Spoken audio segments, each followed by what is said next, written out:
Lesson 31. How does Jesus feel about prodigals? Those wandering, those wayward. Maybe we're talking about you. There is a parable in Luke 15. There's actually a string of parables that comes out of this conversation in verse 1 and 2. It says that Jesus was hanging around with tax collectors and sinners, and the Pharisees begin to object. Birds of a feather flock together. Why are you with those people? See, this goes back to a previous lesson. They believed that sinfulness or uncleanness was more contagious than cleanness. And Jesus felt the opposite. Now, if they're right, you shouldn't hang around sinners because they'll make you dirty.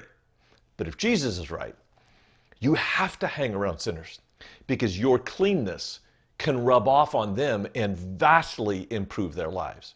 So Jesus tells a series of parables, not one, but 3 in chapter 15, about a lost sheep, a lost coin, and a lost son. The lost sheep, every guy could relate to because all of them had run into the fields looking for a lost sheep for themselves or a friend. The lost coin, every woman could relate to because they would be in their houses. That's kind of a domestic kind of a story. And in those days, that's where women were, so they could relate. But the last story about a father and 2 sons, everyone could relate to because we all have family trauma. We all have people in our families that make life better, but sometimes also more difficult. So those are the 3 parables. But here's what's really interesting. If you remove the chapter division and go from 15 to 16, you find 2 more parables that are also about lost and found. Chapter 16, verses 1 through 13, tells a story about a dishonest manager who used his current resources for a future place so that he could have security after he lost his job. Well, it's a story about money, but it's really about heaven and hell. And then a few verses later, beginning of verse 19, you hear this famous story about Dives and Lazarus. Now, Dives isn't named in the biblical text, but in church history, he's called Dives, and Lazarus was the poor man at his gate. They both died, and they switched places in the afterlife, so that Lazarus was comforted in Abraham's bosom, and Dives was suffering in Hades, or what we would call hell. Now, what I'm discerning, and really connecting this to our previous lesson about money, is that how you love people, the least and the lost, will be revealed by how you use your resources, either to help find them or to ignore them.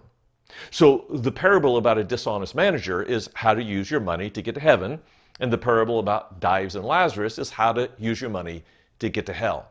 So that's one revelation about whether you care the same way Jesus cares about lost people. But here's another revelation, and this was really stunning to me. Jesus portrayed God the Father in the famous parable of the prodigal son. He portrayed God as somewhat foolish. Well, not even somewhat foolish. He was foolish. In the Middle East, if a younger son asked for the inheritance early, he's saying to his father, I hate you, I hate Kansas, give me my money, I'm out of here. Kenneth Bailey was a missionary in the Middle East for over 30 years, also a biblical scholar. And everywhere he went, he would ask people what would happen if a son asked for his father's inheritance early. They said, well, that wouldn't happen. That would never happen. There's no way that would happen.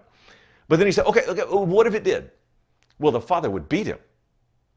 But the father in the story doesn't beat the son. He actually capitulates to a foolish request, knowing that a foolish son with a foolish request with a lot of money is going to be poor very soon. And then when the son comes home, the father ran to him. Men in the Middle East, they don't run. That's beneath their dignity. The higher you go, the more you slow roll it down the street. Jesus portrayed God as a foolish father, vulnerable to the love of his son. And at the end of the story, this really comes out of a book that I read called Return of the Prodigal Son. It's not about the parable as much as the painting by Rembrandt. And the author is describing this painting of Rembrandt, how the father is painted as Rembrandt was in his later life, blind. And how the father is really the center of the story.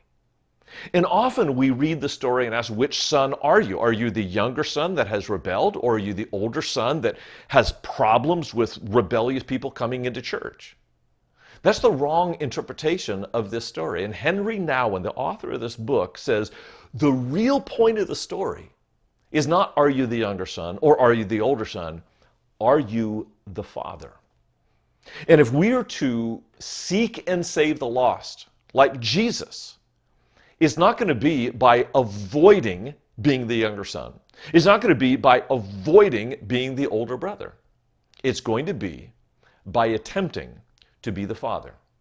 And that will require us to act in ways that seem foolish or irresponsible to the world. Are you willing to have people accuse you of being crazy, irresponsible, unhinged? Are you willing to use your resources to seek and save the lost? Because that's the only way to become like the Father, and the only way to share the heart of Jesus for the lost that are found.